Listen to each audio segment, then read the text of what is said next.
At first, Los Angeles police thought that the murder of a young woman last March was an isolated act of violence, but since then they've come to believe it was connected to a wide-ranging series of assaults by a killer who's become known as the Night Stalker. The assailant entered a house in a quiet middle-class neighborhood in the pre-dawn hours on Sunday through an unlocked window and attacked the couple while they slept. Neighbors are terrified. Places this community in jeopardy because it impedes our ability to go forward fully with the investigation. Police are searching for a 6-foot-tall man with dark curly hair and badly stained teeth, dubbed the Night Stalker, who may have committed 13 murders and 12 grisly assaults in the San Gabriel and San Fernando Valley since February. The crimes are different, but the method is always the same. Doesn't make any substantial efforts to choose a victim and then do whatever it takes to enter.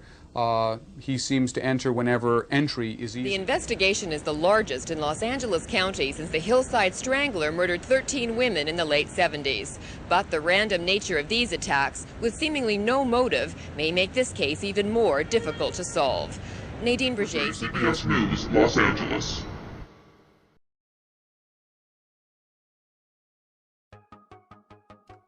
Los Angeles, Califórnia, década de 80.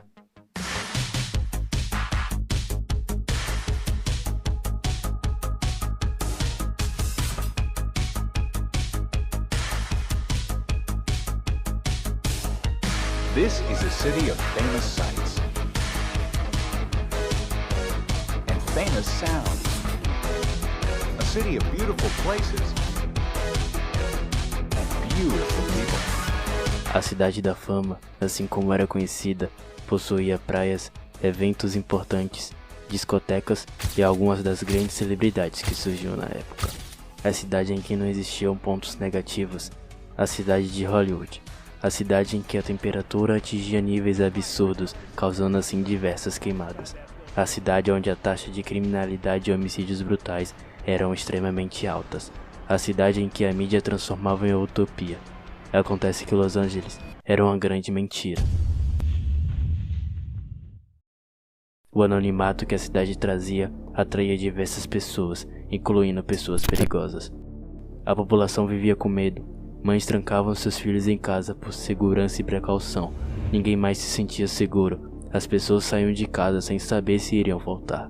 Mas as coisas pioraram quando até dentro da própria casa o perigo batia na porta. I'm afraid for everybody, elderly, young, everybody. I've been very apprehensive. I keep my doors locked and my guns loaded. I like to sleep with the windows open and stuff, especially during this hot weather, but closing everything up. And last night we had everything locked up, had the dog in the house, and even though it was hot, I'd rather be safe than sorry. I mean, it's frightening. Psychologists say fear and publicity may be what the Night Stalker wants, but police hope it will also lead to someone spotting him before he murders again. Uma onda de assassinato começava. O terror se espalhava por toda a cidade. Homicídios brutais, torturas e perseguições. A cidade estava ameaçada por um assassino em série desconhecido. Essa é a história do perseguidor noturno, ou como é conhecida mundialmente, The Night Stalker.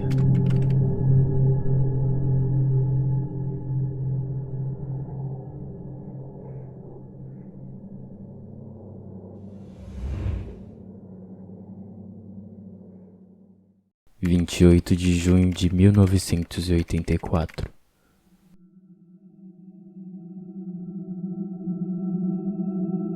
Ainda na década de 80, em um bairro relativamente pequeno e tranquilo na época, chamado Glassell Park, acontecia uma tragédia na noite do dia 28 de junho de 1984.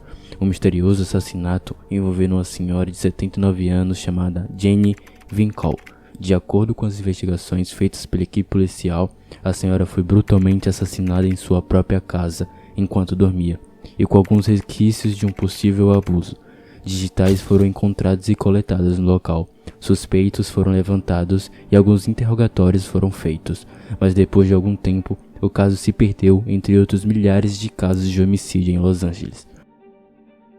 Murders usually happened at night, and often the killer simply slipped through an open door or window. We stayed awake all last night, kept all the lights on, and I made Steve stay away because I'm so scared. The fear would spread with each brutal killing. From June of 1984 to August of the next year, 13 people would die.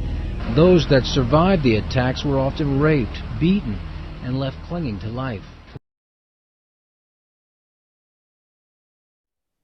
17 de março de 1985.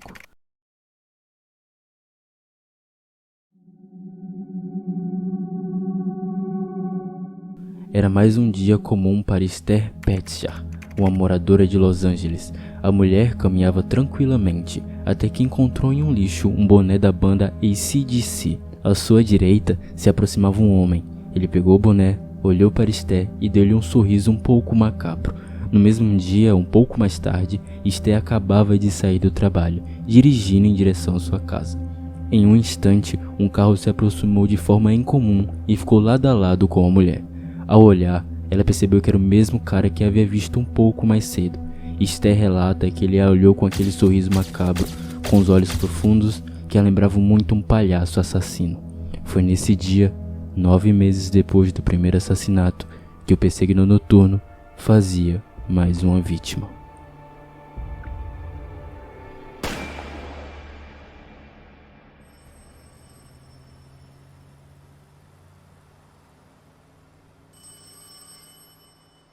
Maria Hernandes, uma jovem de 22 anos, acabava de chegar em casa. Quando estava a caminho da porta, o homem se aproximou e começou a encarar, sem dizer sequer uma palavra. Nesse momento, ele sacou uma arma e atirou contra o rosto da jovem. Como uma maneira de tentar se defender, Maria colocou seus braços para frente, fazendo com que a bala atingisse o chaveiro que ela segurava em mãos. O atirador pensou que ela estava morta, então pegou as chaves e foi em direção à sua residência, entrando pelas portas do fundo. Nesse momento, a jovem se levantou e começou a correr, quando escutou mais um tiro. Acontece que a jovem morava com sua companheira, Dale Okazaki, de 34 anos. A mulher foi atingida com a bala direto na cabeça e faleceu no local. Maria, preocupada com a amiga, voltou para tentar ajudar. Acontece que ela deu de frente com o assassino, que ficou impressionado ao vê-la viva. Ela, desesperada, começou a pedir clemência pela sua vida. O assassino então abaixou a arma e saiu andando tranquilamente. Maria ligou para as autoridades, que logo chegaram no local. Os detetives logo começaram as investigações. A cena do crime foi isolada e no local foi encontrado algo peculiar, um boné escrito AC/DC. Ainda naquela noite, uma mulher de 30 anos chamada Tsan Lian-yu foi parada enquanto dirigia por uma rua. A mulher foi assassinada em seu próprio carro, com 2 balas no peito. Após o tiro, a mulher ainda conseguiu descer do seu carro e rastejar pela rua pedindo ajuda, mas infelizmente ela não resistiu e morreu ali mesmo. Nessa altura, o perseguidor havia feito 3 vítimas, a Maria Hernandes, a Tsan Lian-yu e a Dale Okazaki. Foi nesse momento que 2 investigadores interviram no caso, Gil Carillo e Frank Salerno. Gil havia estudado na Universidade Estadual de Los Angeles, onde teve uma aula sobre crimes sexuais. Nela, ele aprendeu que alguns tipos de assassinos poderiam ter prazer sexual ao ver o medo no rosto das suas vítimas. Ele então notou que no caso de Maria Hernandes e da Dale Okazaki, o assassino poderia ter matado as duas rapidamente, mas ao contrário disso, ele esperou com que as vítimas o notassem ou olhassem em seus olhos para que assim pudesse observar o medo em seus rostos. O mesmo aconteceu com Tsan Lian-yu, visto que primeiro ela foi arrancada do carro para depois ser morta. Nesse momento, a polícia de Los Angeles percebeu que poderia estar lidando com um suposto serial killer. 27 de março de 1985.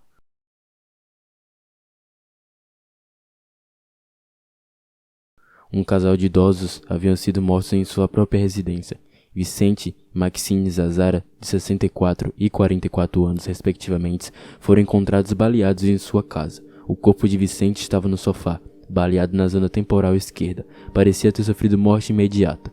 Já o corpo da sua esposa estava na cama, virado para cima e nu. Após executar Vicente, ele confrontou Maxine, a amarrou e começou a saquear a casa. Ela conseguiu se soltar das amarras e pegou uma espingarda que o casal tinha debaixo da cama. Puxou o gatilho, mas a arma, infelizmente, não estava carregada. No local também foram encontradas diversas pegadas. O sapato tinha um tamanho em torno de 43 e 44. Essas pegadas teriam sido cruciais para o resultado do caso. – 14 de maio de 1985.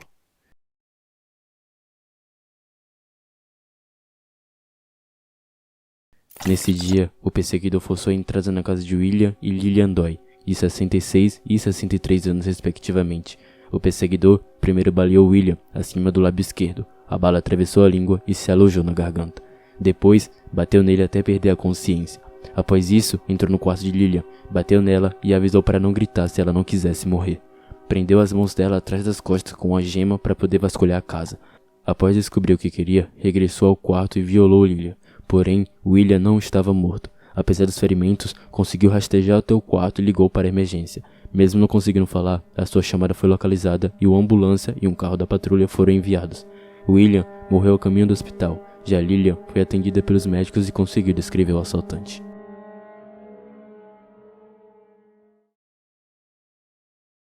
"46-year-old Sergeant Frank Salerno won't say anything that might tip his killer.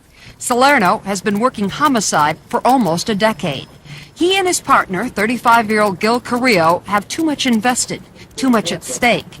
This time, it's the walk-in killer. 7 bodies, beaten, stabbed, or shot. Last time, it was the Hillside Strangler. Kenneth Bianchi, 10 girls or women murdered. Salerno says that case is going to be a great advantage in cracking this one. Serial killers have one thing in common. Generally, in a serial murder, what occurs is they might relocate, but they don't stop killing until they're either caught or imprisoned or killed.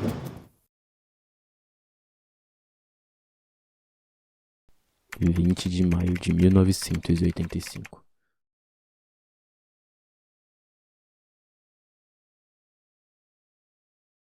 Os ataques continuaram, deixando Los Angeles em pânico. Um oficial de polícia se referiu ao assassino como intruso do vale.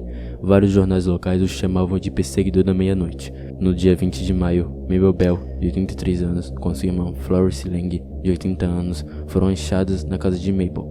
Ambas haviam sido severamente agredidas com um martelo. Quando a polícia achou o martelo, descobriu que o cabo estava rachado. Florence apresentava uma ferida perfurante acima de uma orelha. Um pentagrama invertido havia sido desenhado na coxa de Mabel. Um segundo pentagrama foi desenhado na parede do quarto sobre o corpo de Florence. Florence havia sido violada. Os especialistas estimaram que o corpo demorou 2 dias para serem encontrados. Os médicos ainda conseguiram reanimar Florence, mas a irmã Mabel faleceu um pouco depois.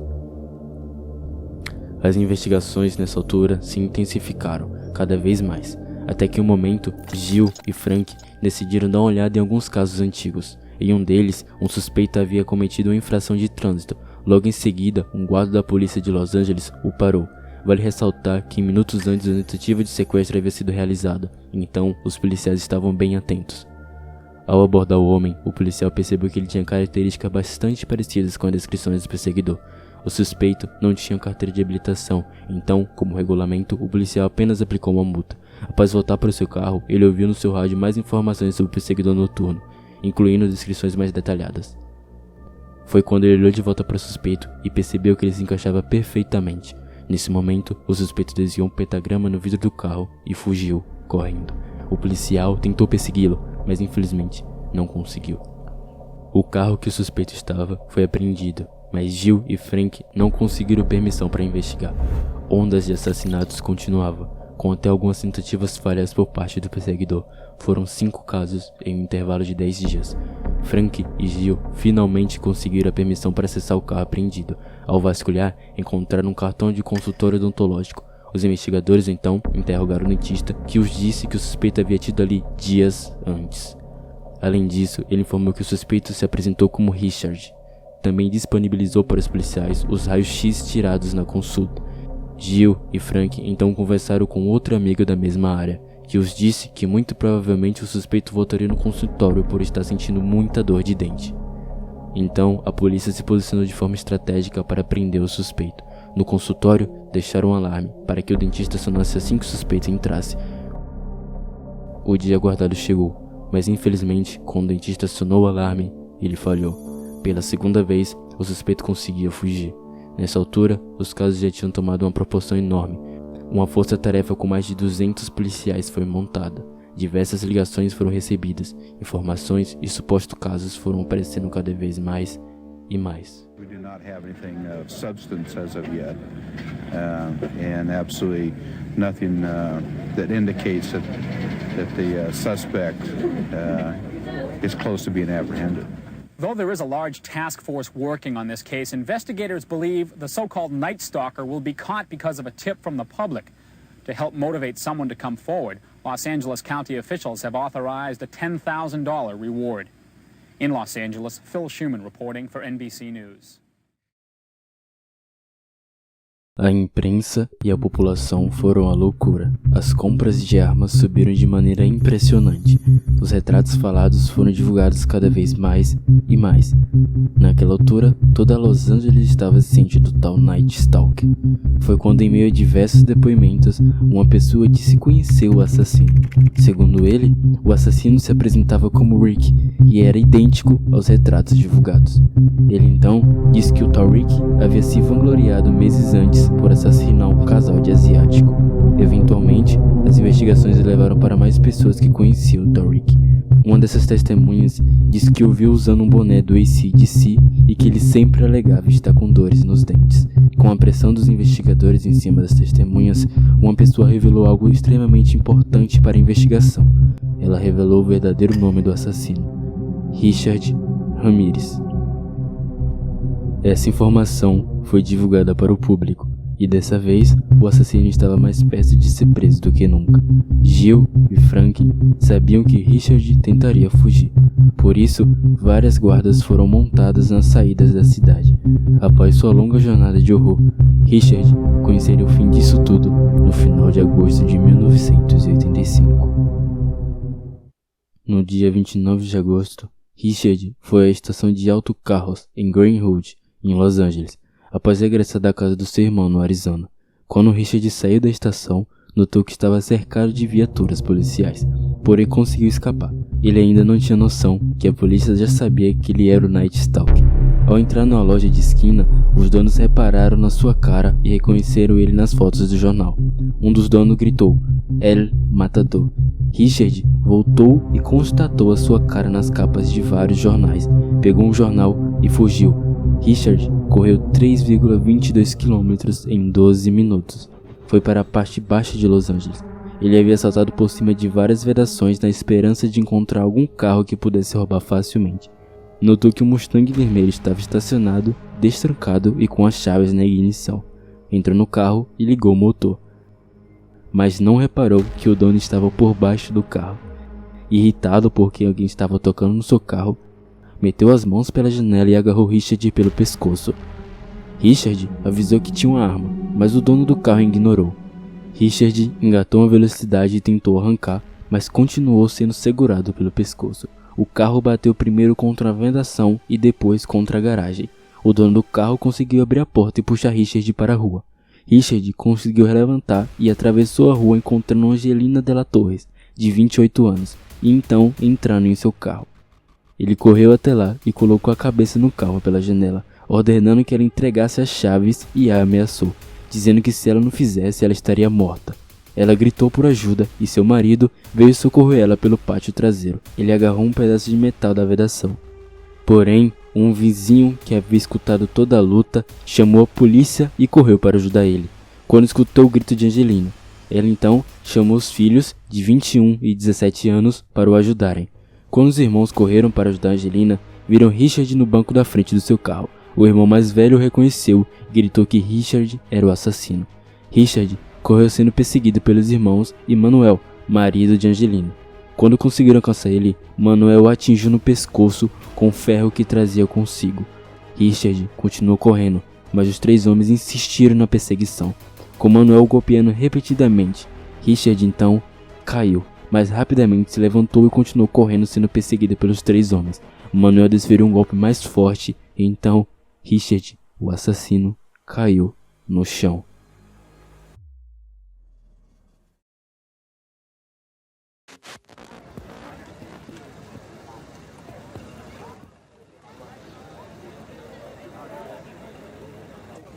we will. What have you been arrested for?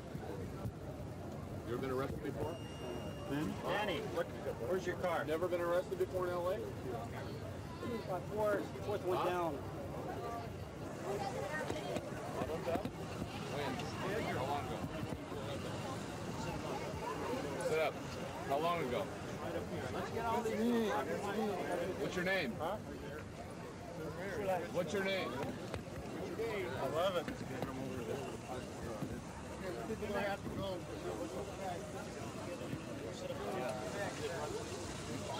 Back up on the sidewalk, folks, please. Go back. Back up on the sidewalk.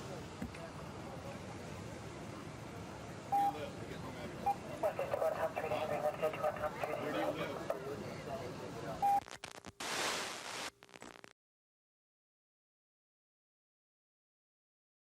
The man believed to be the walk-in killer was caught through the efforts of some very alert and very involved citizens. Elizabeth Anderson reports the residents of Boyle Heights are very proud of their heroic efforts. Earlier today, the residents here on Hubbard Street were filled with fear. Not anymore. Now the streets are filled with excitement. That's because the walk-in killer prime suspect was captured on Hubbard Street this morning. As soon as the word got out, hundreds of curious onlookers drove past the neighborhood. None of them could believe the prime suspect had been arrested in their own backyard. Manuel de la Torre is being called a hero. He ran to his wife's rescue today when he saw another man hitting his wife while pulling her out of her gold Granada. That's when Torres grabbed a lead pipe and began hitting that man, who eventually turned out to be the prime walk-in killer suspect. De la Torres tells his story as his friend Robert Alvarez translates. A lot of people think he's a hero. How does he feel about that? ¿Cómo te sientes? ¿Crees que quieres ser héroe? No. No, not a hero? No. No, he doesn't feel like a hero. De la Torres was protecting his wife Angie de la Torres, who was still filled with fear. Faustino Pignon is another hero in this neighborhood. Earlier today, he chased after the same suspect after he claims Ramirez was trying to steal his red Mustang. And even though he says he was being threatened with a gun, Pignon fought that suspect anyway. And then I got him by the neck. Got him by the neck, and then what? Then we struggled back and forth in the car. He was going forward and back with the car. Maria Marijo's face tells her story. She is still filled with shock because it was her daughter, Angie de la Torre, who was accosted in her own car by Ramirez. She knows her daughter's all right now. Ahora ya sabe que su hija está bien, ¿verdad? Ay, gracias a Diosito, gracias. And now Hubbard Street is filled with excitement. The residents here share the feelings of so many others. They say they can walk the streets again. They can sleep safely in their homes at night. And that is welcome news. Elizabeth Anderson, Channel 4 News, Boyle Heights. Richard foi levado para a delegacia, onde lá foi interrogado por Gil e Frank. Toda a população estava feliz com o desfecho do caso e o capturamento de Richard Ramirez, o perseguidor noturno. He was first seen at around 8:30 near a liquor store in the Midtown area looking at his picture in the newspaper. Later he was spotted by citizens who called police. He was walking in the Hollenbeck area neighborhood. In a news conference this afternoon, Commander Booth said the local citizens were reporting every step taken by the man and every direction change.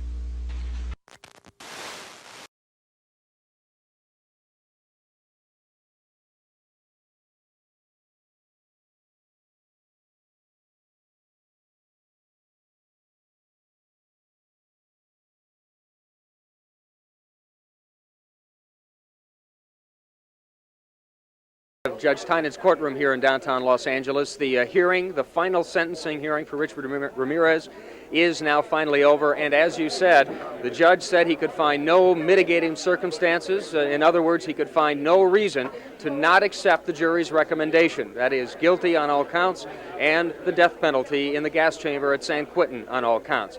Everybody got their say in this final hearing today. Some of the victims had a chance to speak, some of the families of the victims, and Richard Ramirez also got his chance to speak in court today. He walked into the courtroom very quietly, but then he said he wanted to address the judge, even though he thought it was a waste of time. For the offenses of murder is charged counts 2, 5, 8, 9, 11, 13, 20, 24, 29, 30. 32 and 40 of the information which you previously knew on September 20, 1989 and were found guilty. The jury having found the offenses of murder to be first degree, and the jury having returned findings of the special circumstances alleged in the information under California Penal Code Section 190.2A3, 190.2A17.3, 190.2A17.4, 190.2A17.6, and 190.2A17.7 were true. And the jury having previously, to wit, on October 4, 1989, found that the penalty shall be death.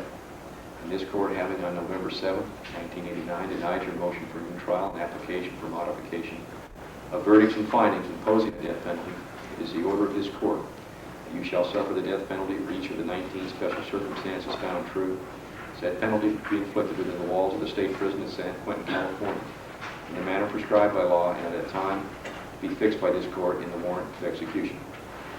You are remanded to the care, custody, and control of the Sheriff of Los Angeles County to be by him delivered to the warden of the state penitentiary at San Quentin, California, within 10 days from the date hereof, in the usual course of his duties, for the execution of the sentence on the offenses of murder in the first degree contained in counts 2, 5, 8, 9, 11, 13, 20, 24, 29, 30, 32, and 40 of the information which you have been found guilty, and the 19 special circumstances having been found to be true, to be held by him pending the final determination of your appeal in this matter, which is automatic, and said sentence to be executed upon the final determination of said appeal, and you are to be held by him during said period of time until further order of this court. It is so ordered, and this is signed and done in open court this 7th day of November, 1989. I'm now signing the document.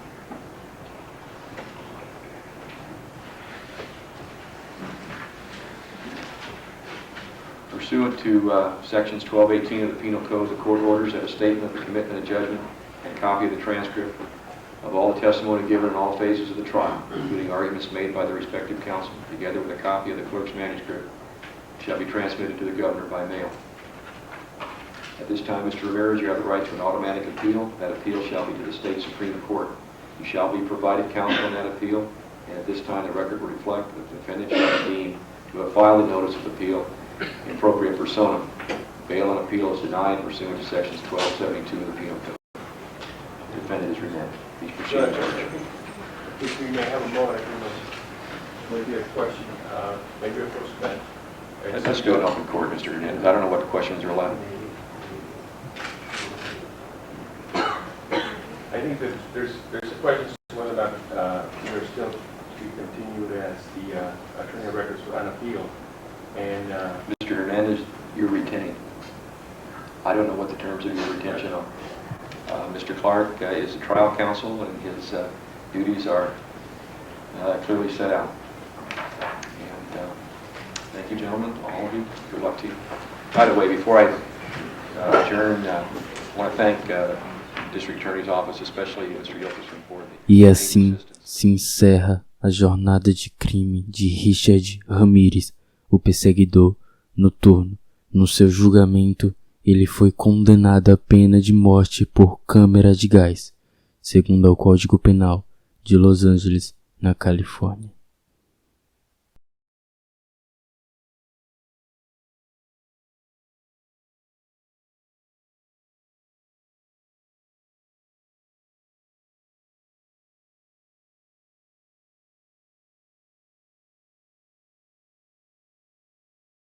America's most notorious serial killers died this morning in a California hospital. Richard Ramirez, better known as the Night Stalker, who terrorized Southern California back in the mid-'80s, beating, slashing, or shooting his victims. He was in the midst of a carjacking when people living in an East LA neighborhood captured him. Ramirez was found guilty of 13 murders and multiple counts of attempted murder, sexual assault, burglary. He was sentenced to San Quentin's death row. Prison officials say he died of natural causes. Night Stalker Richard Ramirez died at age 53.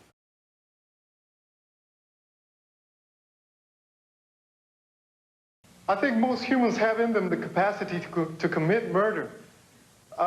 It is not because... No, we don't, Richard. They choose not to, not because they are morally superior, as they so commonly claim, but because they are imprisoned in a web of responsibilities, commitments, beliefs, and sentiments. Richard. And that would render murder an absurd gamble or ridiculous self-destruction.